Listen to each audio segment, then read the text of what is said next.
Hello and welcome back to this edition of Bayou Time. Again, your host Keith Whiteside, licensed clinical social worker with Terrebonne Home Care. And speaking of Terrebonne, always glad to have with us somebody who knows what's going on, not only just with downtown, but parish-wide. We welcome Chris Pulaski back to the program, Terrebonne Parish Planning and Zoning Director. Chris, thanks for joining us. Thank you. Always a pleasure. We appreciate it. Look, we had a lot of slides we want to kind of go through. I'm excited that you guys are moving forward with this plan of what's going on with downtown and all of the steps that you're going to describe for us so people know what's going on and how. Right. So our downtown, this Main Street Corridor Master Plan is part of the overall recovery process that we're doing parish-wide. And I know we'll get into some of the other aspects of that later. But downtown, that's been a focus for a long time, for a number of years. And just before COVID, we were really starting to put together this Main Street Corridor Master Plan. For those, some of you may remember the demonstration that we had in December of 2019. Well, then COVID put a damper on that, and then Ida came along. But now, even though here we are 2 years later, but now we're coming in and we have all this other momentum that's being built, and we have all this funding that unfortunately Ida came, but fortunately there's this recovery money that's coming, so we can utilize that. So, of course, one of the recovery planning efforts was this Main Street Corridor Master Plan. So we've got some slides. So what you see there, that is essentially the study area for this master plan. On the left side of your screen, that's Polk Street. On the far right side, that's Grand Caillou Road. And so the boundaries, that's the study area. It's not to say that we aren't taking into consideration other properties. I mean, when we think about downtown, there's certainly outlying businesses and points of attraction that have to come into play, but that's the focus area.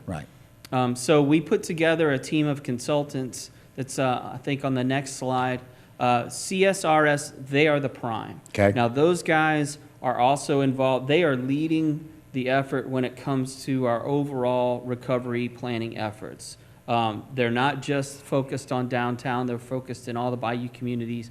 The recovery planning meetings that we did throughout the parish back in August and September, they were the ones leading that. So they are the prime. They have planners and transportation planners, traffic engineers. Also part of that team, Carbo, those are landscape architects. Their office is in Baton Rouge, but they've done amazing work, both in the municipal realm as well as private sector. An easy one that I think a lot of people may recognize, if you're coming down I-49, say coming from Shreveport, Alexandria, heading south towards Lafayette, right around Opelousas, there's a tourist center on the right-hand side. They designed that. Wow. So it's pretty slick. But they bring an element, the streetscape. We'll show some examples here in a second. And then the last group, BRAC, they are market analysis, so they will help develop business strategies to attract the private sector and come up with ideas. And I say come up with, what we're going to do is look to other communities, what they've done successfully, and that'll be what they're going to bring to Terrebonne Parish. So the next group of slides are components of what these plans will cover: the built environment, the streetscape, the making it more pedestrian friendly and walkable and safer, regulations and policies, the zoning and development. They're going to take a look at our existing ordinances and say, guys, this looks good, this needs to be revised, or have you even thought about this? And then the market analysis and implementation.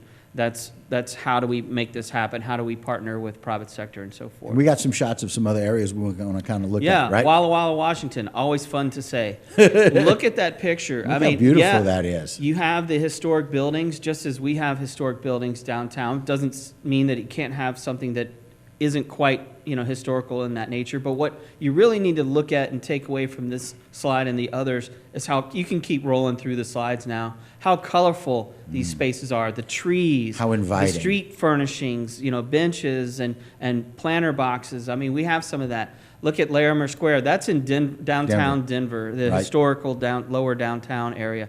Y'all, that used to be a warehouse district. It was a ghost town. Lots of bad people doing bad things in lower downtown Denver. And now it's amazing. Bend, Oregon, again, colorful, inviting, lots of activity, action going on. I think there's one more. Okay, well, let's sit on this one for a second. So Larimer Square, that street is a one-way, heading out, and so most of the time it's a functioning street, but they routinely close it down. Okay. That previous slide, 2 or 3 slides up, that was also Larimer Square. There you go. That shows what they do when they close it down. When they close it down, and a lot of times they're closing it down on the weekends. In the background, you can't see it, but a couple of blocks away, at the end of that particular block of Larimer is where the Pepsi Center is, or the Can, as they call it. Right. Where the Nuggets play, where the Avalanche play. So if something's happening downtown, big convention center. Yes. Wow. They'll Very shut cool. it down. And so I love the fact that we look at what is or isn't working in other areas, and so we can move forward with that. Yeah. And speaking of moving forward. Yeah, the last couple of slides kind of show where this thing's going. So you can see where we are. We've done the existing conditions analysis, and that's what these slides were. Is we did a walkthrough back in early November with the consultant team, showed them the points of interest, showed them the area. Now we're moving into the draft plan. Once they have that done, then we're going to start having our public workshops, and we're going to invite the public to come in, take a look, comment.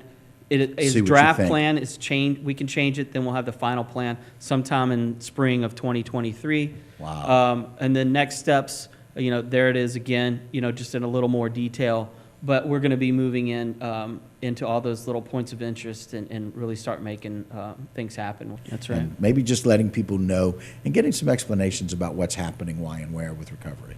Sure. So, yes, Terrebonne Parish is a huge parish, and there's a lot that needs to be done. So back in August and September, we did a series of 7 meetings around the parish, right, getting a sense of what projects or needs are in all these different communities. And I guess that's really how I should have put it. Needs is assessment. the needs assessment, so that we can then develop projects based off Right. of what we've heard. So is where we are right now. We've not only did we interview the communities, but we also went department by department and interviewed the department heads and said, okay, guys, what kinds of projects do you see as being important? Maybe some of it is directly related to Hurricane Ida. Maybe it's something that you've just been wanting to do for a long time. So we pulled all of that together. We got with the consultant team that we have and worked through it, developed a list of projects, and now what's happening is those projects are being assigned or evaluated to see what types of funding sources would be best suited for that particular project. Oh, wow. Where do we allocate the funds? Is it public assistance Gotcha. money? Is Right. it hazard mitigation money? Is it Biden's infrastructure bill? I mean, there's a whole series of funding sources. Some are storm-related and disaster recovery. Some are not. Some are nationally competitive. Some are not. Mm-hmm.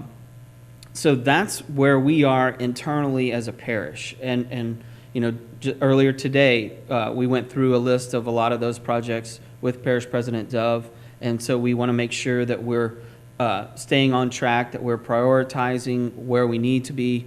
But what's also happening is, just as we did those meetings back in August and September, we're developing a plan that includes all these projects, and that will be then presenting back to those communities again in the spring of proposals. 2023, saying, okay, guys, this is what we heard at all these meetings, and so these are the types of projects, and this is our true recovery plan, right?